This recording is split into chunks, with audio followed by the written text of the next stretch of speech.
Valuation is a bit of an issue. I've been forecasting 5,400 for the S&P 500 by year end.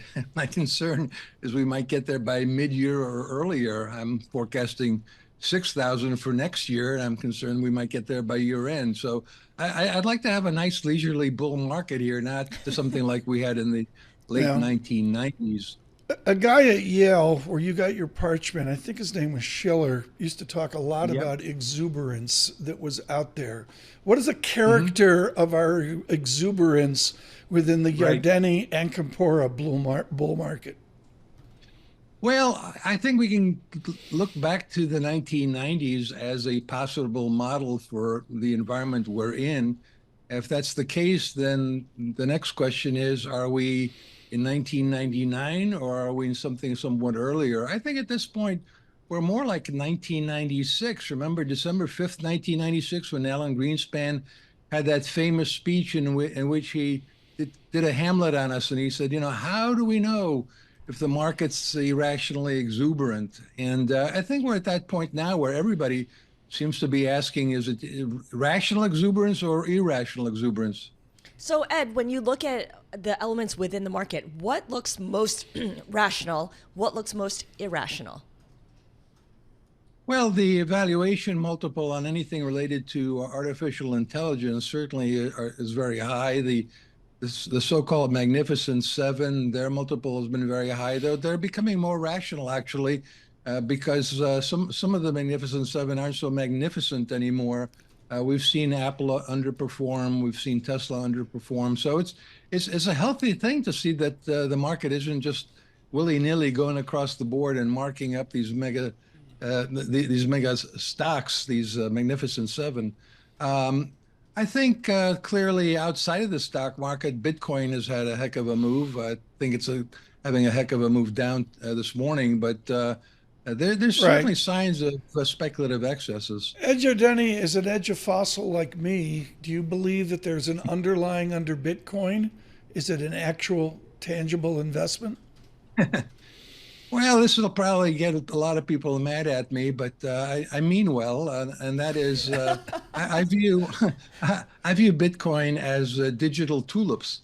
In other words, it is kind of like what happened in Holland with the bubble in tulips, but there's a huge difference here, which really presents the possibility of much higher upside, which we've already seen, and that is the notion that it's a global market and it's open 24/7.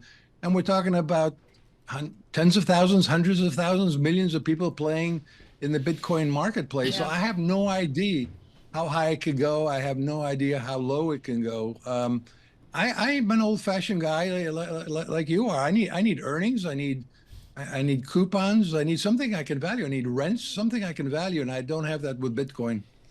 Digital tulips that have a structure of a investment tool underneath them with all those ETFs, right? And also a digital tool, a digital tulip that is going to also have, what's the verb for having? To have? I don't know. You went to the fancy school. H-A-L-F, Scarlet, H-A-L-D-E. Greifeld was on yesterday, and we're talking polka dot and Doge. And I'm trying to have a serious conversation with Miss Haverford about polka dot and Doge. Yeah. You This tried is to. nuts. This is Continue. nuts. Okay. Yeah. So, Dr. Ed, let me go back to Bitcoin because there are a lot of things, a lot of market structures to support this digital coin right now. Sure. When we see the Absolutely. halving in April, do you anticipate any kind of correlation with what we see in equities? Because a lot of that bullish sentiment tied to Bitcoin has spilled over into equities or vice versa.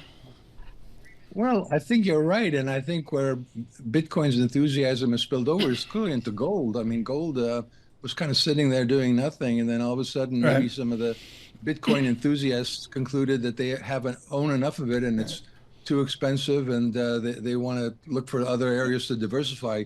So gold has been a winner, though gold mining shares Right. haven't done as well. But look, I have to admit, I've got some FOMO every now and then when I see this Bitcoin going up to 70,000. I Right. said, man, I knew about it at $1, at $10. I knew about it at 100, at 1,000. Why didn't I just Right. buy a couple? And you have huge response on YouTube this morning worldwide. People are listening to Edward Yardeni. I want to go to the x-axis, the theta, whether it's just a normal x-axis or dare I say we go logarithmic. You've had the courage to go out to SPX 6000, and I think you've put a 25 handle on it. Why can't Ed Yardeni model out to 2026?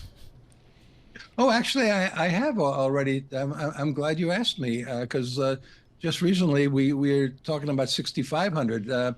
In terms of earnings, the underlying earnings, last year we said 225, and there were a lot of people who were using 180 for earnings per share for the S&P 500.